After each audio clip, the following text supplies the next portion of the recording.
Assalamualaikum warahmatullahi wabarakatuh. Saya Nabila Widisalwa sebagai Najwa. Perkenalkan, nama saya Wisnu Adrian. Di sini saya berperan sebagai Pak Dosen Joko. Good. Perkenalkan, nama saya Faisal Ramadan, berperan sebagai Bagas. Halo semua, perkenalkan nama saya Norasya Putri Ansori, saya sebagai Rani, mahasiswa aktif. Halo semua, perkenalkan nama aku Bayu Setiawan, aku sebagai narator. Halo teman-teman, pernah nggak sih kalian mikir kenapa Pancasila disebut sistem filsafat? Nah, banyak yang hafal 5 sila, tapi nggak semua tahu makna filosofinya. Untuk itu, yuk kita ikuti kisah teman-teman mahasiswa yang lagi membahas hal ini di kelas.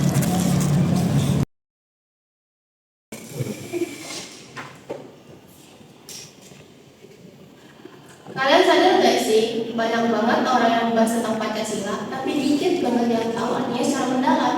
Iya, kebanyakan cuma hafal 5 silanya, tapi nggak ngerti apa urutannya kayak gitu. Lah, emang penting mikirin urutannya? Kenapa perlu dijalanin? Justru itu guys, urutan itu punya makna filosofis. Nah, bagus. Kalian sudah diskusi sebelum saya masuk. Hari ini kita akan membahas topik penting, yaitu bagaimana cara menjadikan Pancasila sebagai sistem filsafat. Nah, sekarang siapa yang bisa menjelaskan apa maksud Pancasila sebagai sistem filsafat? Ya, Najwa. Filsafat itu berpikir secara mendalam dan sistematis, Pak. Jadi Pancasila sebagai sistem filsafat itu bukan hanya sekedar ide, tapi juga satu kesatuan secara bersamaan.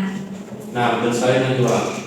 Nah, ini yang paling penting, Pancasila itu nggak bisa dipisah-pisahkan. Tapi Pak, kalau dari lewat sekarang, banyak banget lagu Pancasila nggak diamalkan. Nah, gitu Pak. Gimana caranya biar Pancasila itu bukan sekedar teori aja? Itulah tantangan kita. Kita harus menjadikan Pancasila tidak hanya sebagai dasar negara, tapi juga cara berpikir dalam mengambil keputusan hidup.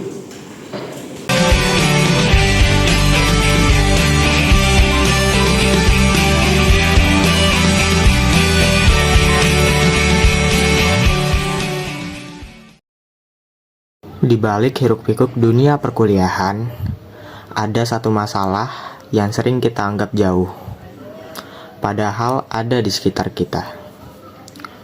Korupsi bukan hanya yang terjadi di gedung-gedung pemerintahan besar, tapi korupsi kecil yang perlahan membentuk budaya yang lebih berbahaya. Korupsi di lingkungan mahasiswa bisa muncul dalam bentuk yang sederhana.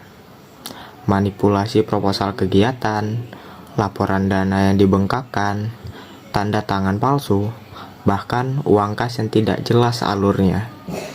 Semua dimulai dari pikiran yang sama. Cuma sedikit.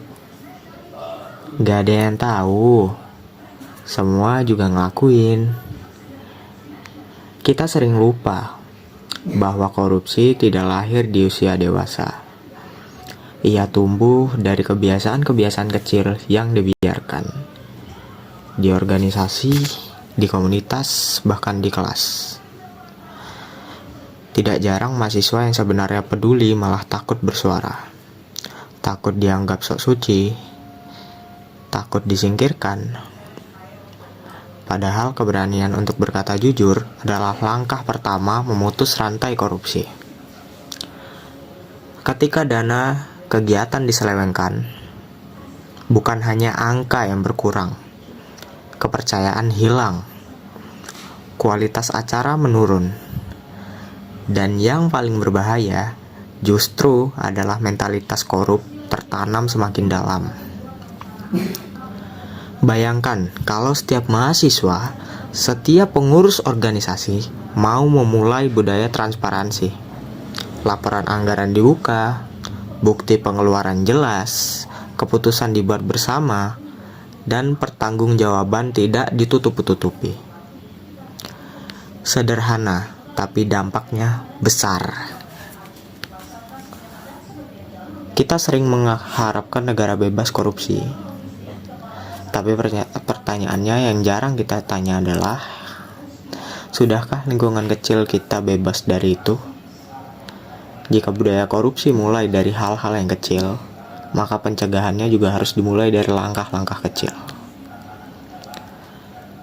Mahasiswa adalah agen perubahan. Suara kita didengar, gerakan kita diikuti. Jika kita mulai jujur di lingkup organisasi, jujur dalam laporan, jujur pada diri sendiri, maka kita sedang membangun generasi yang lebih bersih dari korupsi. Korupsi bukan hanya tentang uang. Korupsi adalah tentang moral, tentang kepercayaan, dan tentang masa depan. Dan perubahan itu mulai dari kita, mulai dari kampus, dan mulai dari sekarang. Jadi, apa yang bisa kalian lakukan sebagai mahasiswa agar Pancasila benar-benar hidup sebagai sistem filsafat? Dengan memahami setiap sila secara mendalam, bukan hanya hafalan, Dan menerapkannya dalam berpikir kritis. Misalnya ketika menghadapi isu sosial, kita menerapkan nilai-nilai Pancasila sebagai landasannya. Mungkin juga ada tindakan kecil seperti gotong royong, toleransi, itu juga bagian dari filsafat itu juga. Nah, tepat sekali. Dan inilah cara kita untuk menjadikan filsafat Pancasila ke kehidupan kita. Bukan hanya sekedar kata-kata, namun sebagai pedoman untuk berpikir dan bertindak. ayo kita mulai dari hal yang kecil dulu. Setuju, biar nggak cuma teori aja. Oke deh, gua siap bantu.